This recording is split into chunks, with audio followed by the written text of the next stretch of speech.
Souligner que cet endroit n'est pas anodin, parce que quand vous aurez lu le livre de Monique, vous comprendrez tout ce qui sourd du sol, cette présence montréalaise multiple qui se retrouve ici au Roumi. Mais comme j'ai à ma droite des gens qui parlent beaucoup mieux que moi, je vais passer la parole à mon ami et directeur de l'édition, Monsieur Jean Bernier, pour qu'il dise quelques mots sur ce livre qu'on peut qualifier modestement, je pense, de grand livre. Modestement.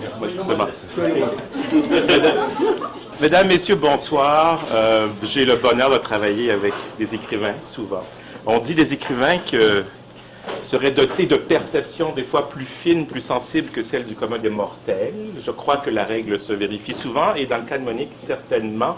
Monique a décelé dans le sol de Montréal une vibration, une ferveur qui, selon elle, vient du cœur de Jeanne Mance, qui était incandescent, qui a brûlé, mais dont les cendres font toujours partie de notre sol, et du cœur de cette femme qui était la fondatrice de la ville, parce que Montréal a eu une fondatrice et non un fondateur, se dégage ce qui nous anime tous Montréalais aujourd'hui, que ce soit les de souche ou les immigrants, les monseigneurs ou les nonnes défroquées, les Inuits ou les étudiants en grève, les animateurs de télé ou les exorcistes, les grands-mères qui ne veulent pas mourir. Tous ces personnages, bien d'autres encore, vous les découvrirez dans ce roman extraordinaire de Monique Proulx, Ce qu'il reste de moi. Il est question du passé et du présent, de l'amour et du désamour, de Québec et de Montréal. D'ailleurs, parmi les révélations qui sont faites dans ce livre, il y a la raison pour laquelle le Québec haït tant le Montréal et le Montréalais. C'est là depuis le début, c'est expliqué noir sur blanc, vous saurez tout. Il est question également de la famille et de l'errance, de la religion et de l'art, de Dieu et du diable, et du club de hockey des Canadiens.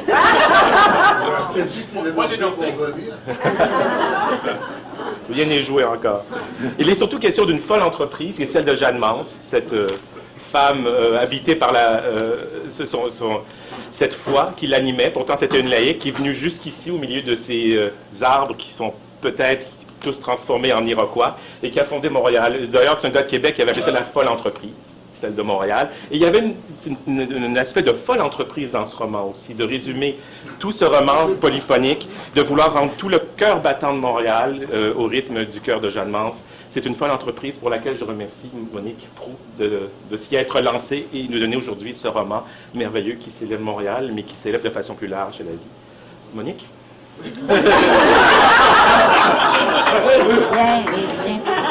Rien de moins. Bon, je veux d'abord parler de la joie immense que je ressens. La joie de vous voir ici tous.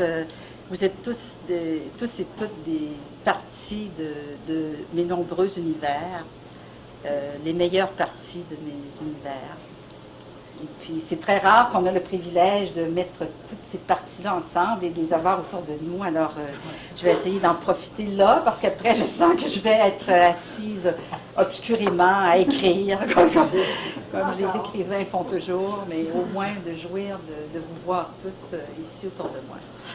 Donc, c'est une grande joie. Merci d'avoir réussi à vous stationner quelque part. D'avoir au moins essayé.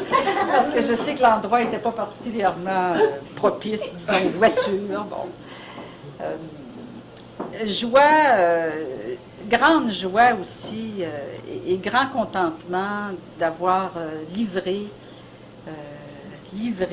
d'avoir rempli ma mission, de donner ce livre-là qui me demandait de l'écrire. Je le vois de plus en plus de cette façon-là. C'est un livre qui s'est imposé à moi et qui a vaincu mes résistances nombreuses et qui s'est servi de moi comme d'un vulgaire véhicule pour vivre et dire ce qu'il avait à dire à propos non seulement de Montréal, mais de la grandeur des origines et du vertigineux encore du Montréal actuel, sur lequel on ne s'attarde guère en général.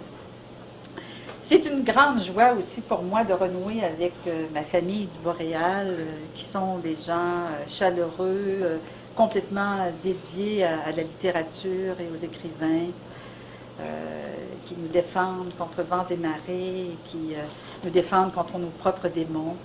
Alors, je veux remercier bien sûr Jean. J'ai même fait une petite liste parce qu'il n'est pas question d'oublier personne. Dans l'énervement, vous savez comment c'est. Alors, bien sûr, Jean, qui est le compagnon des débuts, qui est la première voix que j'ai entendue au téléphone, parce que quand on lance comme ça un livre à la mer et qu'on a été complètement enfermé dans cet univers-là pendant des années, on ne sait pas du tout comment la résonance va se faire, et il était la première résonance, et c'était très agréable. J'ai gardé le message pendant quelques jours sur le répondeur. Donc, merci à Jean. Merci à Diane, où est-elle, qui est vraiment qui est une sœur dans cette entreprise, qui est charmante. Si vous la connaissez, vous savez. Francesca, Sandra, qui, elle, s'occupe de nous faire voyager et d'avoir un peu d'argent pour voyager.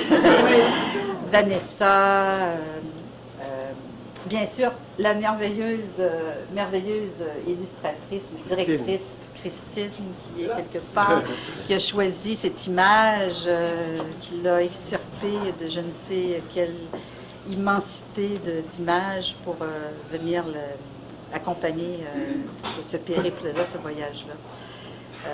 Merci bien sûr aux gens de Timédia, Joanne, qui est quelque part, c'est ça, qui comme une mère lorsqu'on sort un livre, et bien sûr le pape et le gourou de toute cette entreprise, à la fois bienveillant et intraitable, celui qui défend la littérature contre vents et marées et contre les ignobles qui veulent en saper les fondations. Ça rime avec Marie. Ça rime avec je ne sais quoi. Et je tiens à le dire, même s'il va me détester, donc c'est l'anniversaire aujourd'hui.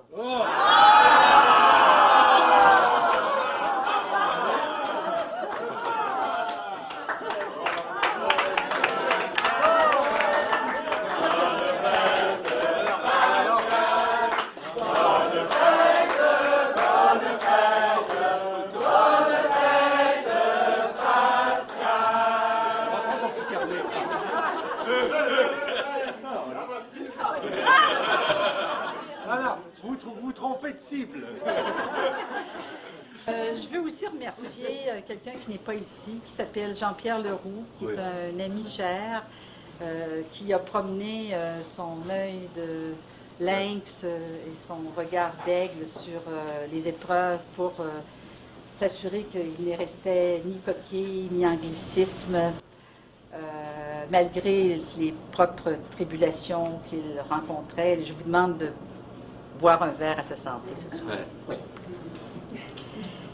Et bon, toujours dans la joie, parce qu'il s'agit de joie après tout, toujours dans la joie de vous donner ce livre-là qui parle de fierté, qui parle de retrouver l'habitude d'être heureux à Montréal. Parce que les origines de Montréal, on ne le sait pas. Vous allez l'apprendre, comme moi je l'ai appris quand je me suis engagée dans tous ces livres d'histoire. Les origines sont vraiment uniques dans l'histoire des villes. Et il ne se peut pas qu'il n'en reste pas quelque chose. Vous en êtes tous des traces et je vous invite à aller dans Montréal à la recherche de ces traces qui sont toujours là. Et donc de voir la lumière au lieu des ténèbres que nous sommes habitués à voir. Ah, c'est fatigant. Et voilà, je suis heureuse, je suis heureuse que vous soyez là. Je vous aime.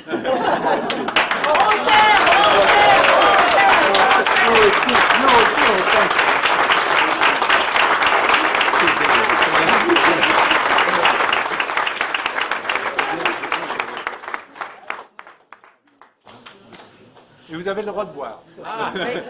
Même À la, moi, à la- même moi. à la santé de Monique, de son livre, et de chez Jean-Pierre. Très bien. Tu sais que j'ai un fils et deux petites filles à la Jeanne.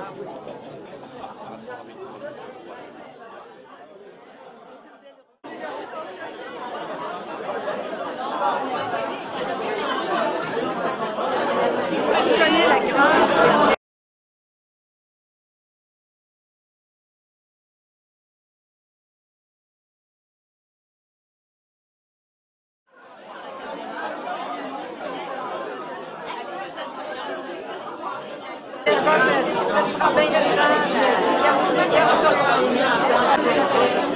Quelques expériences que j'ai aimées, mais dans le fond, c'est l'écriture.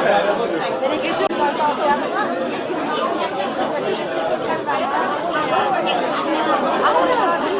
je l'ai pas vu. Mais il a bien marché très très bien. Je sais, je voulais toujours aller le voir. Je ne sais pas ce qui est arrivé, je ne l'ai pas vu. Moi, je n'ai pas vu ce qu'il a fait. Oui, oui. Ah oui, moi, je te dis, j'avais trouvé.